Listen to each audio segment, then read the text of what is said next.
Lelaki jangkung berwajah terang yang membukakan pintu terlihat takjub begitu mengenali saya. Pastinya dia sama sekali tidak menyangka akan kedatangan saya yang tiba-tiba. Dia pun lalu turut duduk, tapi pandangan justru diarahkan keluar jendela. Saya paham, kejutan ini pastilah membuat hatinya diliputi keharuan.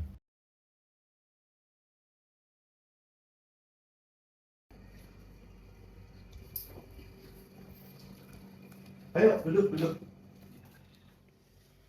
Enak ya, bisa duduk di balai ini lagi. Jadi apa yang bawa kemari dari sekian lama?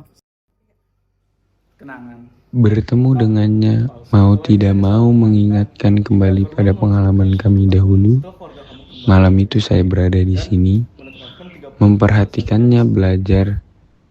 Ibunya, seorang perempuan yang banyak tertawa, berada di sudut sembari bekerja memilin sabut-sabut kelapa menjadi tambang. Di sana juga ada kakaknya, seorang remaja putus sekolah yang selalu menyusahkan dengan kenakalan-kenakalannya.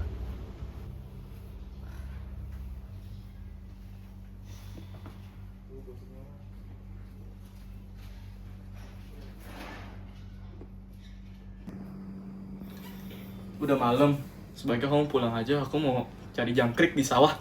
Aku mau ikut. Udah, nggak usah ikut. Di sini aja, nanti dicariin ibumu. Di sawah tuh jam segini udah gelap banget. Alah, gaya-gaya anak-anak kota malam-malam mau ke sawah. Nanti kalau lihat kodok juga paling kamu langsung kabur. Aku berani. Pokoknya aku ingin ikut. Udah, nggak usah. Udah sini aja. Udah sana ke sawah. Yeay.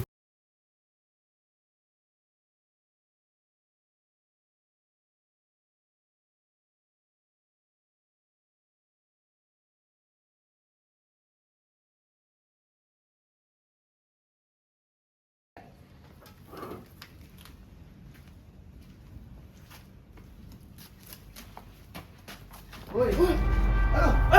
Api. Tunggu bentar. Tolong. Cepet. Ayo.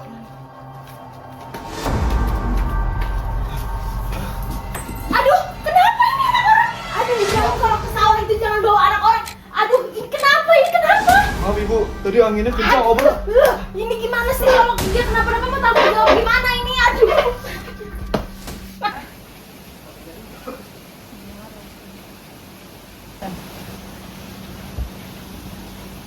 Silakan diminum mas, teh hangatnya.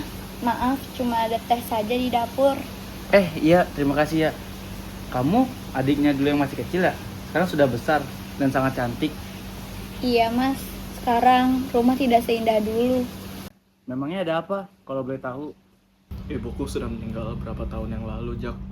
Dan sekarang masalah-masalah lalu sudah kembali lagi ke kita. Sertifikat rumah dan tanah-tanah yang ninggalin ibu saya telah diambil oleh bank. Bagaimana bisa? Ini semua ulah kakak sulung kami. Dari dulu sifatnya tidak pernah berubah, selalu menyusahkan orang tua. Sekarang kami yang kena getahnya. Kamu tahu juga sifat dia bagaimana. Kemarin-kemarin dia memintai rumah ini sebagai modal bisnis dia. Karena dia kakakku sendiri, jadi saya percaya saja. Tapi ternyata dia membohongi saya dan keluarga saya. Dan bisnis dia menjadi bangkrut dan dia kabur entah kemana.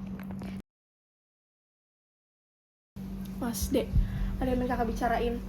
Kakak pengen bikin bisnis baru, usaha baru. Cuma kakak nggak punya modal. Kalau misalkan rumah ini jadi jaminannya buat modal kakak pinjam sertifikat rumah gimana? Kamu yakin, Kak? Ini salah satu peninggalan ibu loh rumah ini. Yakin mas, yakin. Kakak pasti bakal ganti kalau udah balik modal kok. Janji ya kak, kalau ada apa-apa sama rumah ini, kakak yang harus bertanggung jawab. Iya deh, kakak janji. Ini kak, semoga lancar ya usahanya. Makasih ya deh mas. Kakak pasti janji kalau udah balik modal pasti kakak gantiin. Makasih ya, kakak pamit ya. Ya kak. Sekarang, bank terus-menerus menagih. Kami bingung membayar menggunakan apa. Sedangkan hasil kerajinan bambu Mas Jangkung kini pas-pasan untuk makan sehari-hari. Dan rumah ini peninggalan terakhir dari ibu yang kami punya. Udah, nggak usah buatin tamunya pusing-pusing juga. Udah, Jak, nanti kita ada jalur keluarnya kok nanti. Panjang perjalanan pulang, pikiran saya tidak pernah lepas dari sahabat saya yang baik itu. Saya malu. Sebagai sahabat, saya merasa belum pernah berbuat baik padanya. Dia telah membuktikan bahwa keberanian dan rasa tanggung jawab yang besar bisa ditimbulkan dari sebuah persahabatan yang tulus. Mata saya kemudian melirik seragam dinas yang tersampir di sandaran jok belakang. Sebagai jaksa yang baru saja menangani satu kasus perdata, seragam itu belum bisa membuat saya bangga. Nilainya jauh lebih kecil dibanding nilai persahabatan yang saya dapatkan dari sebuah seragam coklat pramuka. Tapi dia tahu, dengan seragam dinas itu, sayalah yang akan mengeksekusi pengosongan tanah dan rumahnya. Kami bingung menggunakan apa.